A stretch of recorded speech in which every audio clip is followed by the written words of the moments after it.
ನಮಸ್ತೆ. ಪರಮಾತ್ಮ ಭಗವದ್ಗೀತೆಯಲ್ಲಿ ಸಾಕಷ್ಟು ತಿಳಿಸ್ಕೊಟ್ಟಿದ್ದಾನೆ. ನನ್ಗೂ ಗೊತ್ತು, ನಿಮ್ಗೂ ಗೊತ್ತು. ಭಗವದ್ಗೀತೆ ಒಂದು ಸಾರಾಂಶ ಅಲ್ಲ.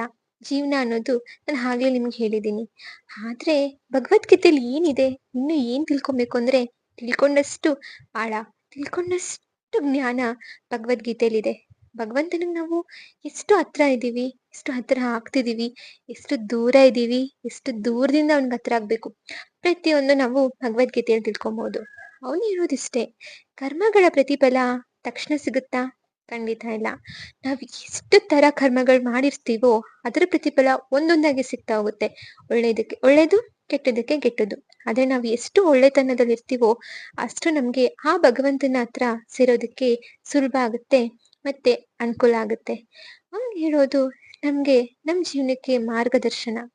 ನಾವು ಎಷ್ಟೇ ಒಳ್ಳೆಯವರಾಗಿದ್ರೂ ನಮ್ಮ ದೇಹದಲ್ಲಿರೋ ಎಲ್ಲಾ ಇಂದ್ರಿಯಗಳು ನಮ್ಮನ್ನ ಕೆಲವೊಂದು ಸೆಳೆತಗಳಿಗೆ ಸೆಳೆಯುತ್ತೆ, ಕೆಲವೊಂದು ತಪ್ಪುಗಳನ್ನ ಮಾಡಿಸುತ್ತೆ.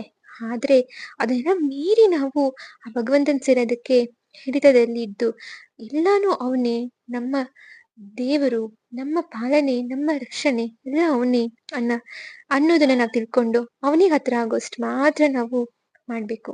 ಆಗ್ಲೇ ನಮ್ಮ ಎಲ್ಲಾ ಪಾಪಗಳು ಕಳೆದು ನಮ್ಮ ಜೀವನ ಸಾರ್ಥಕ ಆಗುತ್ತೆ. ಮತ್ತಷ್ಟು ಮುಂದಿನ ವಿಡಿಯೋಗಳಲ್ಲಿ ತಿಳಿಸ್ಕೊಡ್ತೀನಿ.